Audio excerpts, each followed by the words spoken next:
It was one of those quiet Sunday evenings, heavy with the weight of an exhausting week, when even the lies we tell ourselves lose their grip. A single slip of the tongue shattered everything I thought was stable in my life with the man I once believed was my forever. I hadn't meant to hurt him. I didn't even know he was close enough to hear. But what I said, flippant, thoughtless, broke the fragile world we had built. My best friend Sarah had come by for a relaxed evening. Just two old friends and a bottle of wine, nestled into the comfort of our familiar living room. I thought Nathan was upstairs, busy organizing boxes in the storage closet. That's what he told me earlier. As the evening wore on, the conversation became lopsided, more confession than dialogue. The wine loosened my tongue, and the pressure of months spent walking on eggshells pushed my emotions past their limits. The arguments, the distance, the deep fatigue I couldn't explain. It all spilled out of me in a flood I couldn't contain. I don't know anymore, Sarah, I sighed, massaging my temples. Some days, I just wish I hadn't married him. As soon as I said it, a chill tightened in my chest, like I'd spoken a truth I could never take back. Sarah's eyes widened. Her voice snapped in disbelief. You don't mean that. But I wasn't sure. Part of me did mean it, at least in the way you do when love has hardened into duty and duty feels like regret. Another part of me still cared for him. Or thought I did. I didn't realize Nathan had stopped midway down the stairs and heard every word. The next morning, the house felt wrong, off in some invisible way. The coffee maker sat untouched. His keys were gone from the usual hook. The boots he lined up each night weren't by the door. I assumed he'd left early for work, but something gnawed at me. Nathan always kissed me goodbye, no matter how strained we were. By noon, I called his phone. No answer.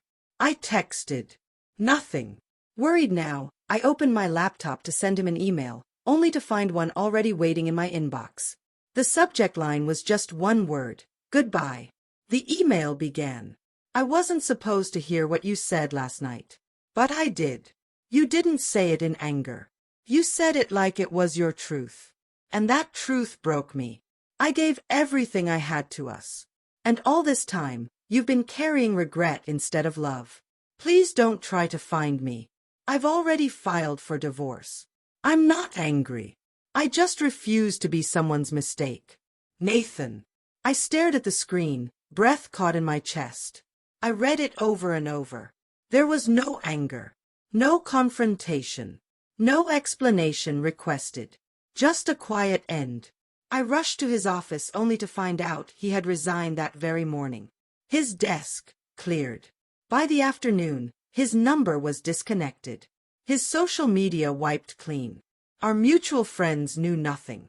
His brother only said Nathan needed space and had asked not to be contacted.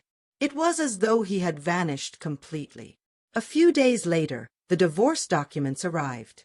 Neat. Official. His name already signed.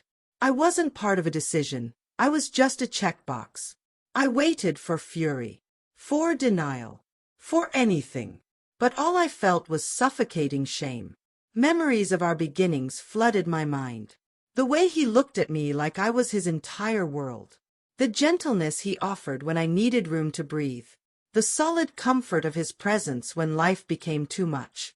I remembered his face at dinner a few nights before, tired, distant, but still trying. He hadn't left me emotionally. I had drifted away. Sleep escaped me for weeks. I replayed that moment with Sarah again and again. Why had I said it? Did I mean it? Or had I let my own silence grow so loud that I mistook it for truth? As time dragged on, I hired a private investigator. But Nathan had left no trail, no new address, no bank activity. It was as if he had erased himself. Eventually, I began to understand. Hearing those words, especially when I thought he wasn't around, wasn't just painful, it was clarity. It exposed what I hadn't had the courage to admit. I'd let the love slip away, slowly and silently. And when he heard that truth in my voice, he didn't beg or lash out. He left. To protect what was left of his dignity. Now, I find myself wondering where he is. Whether he's found someone who sees him and says, yes, you are exactly what I hoped for. Because looking back, I know Nathan was that for me. But I realized it too late. He walked away to preserve his peace. And all I have left are the echoes of a sentence I can never take back.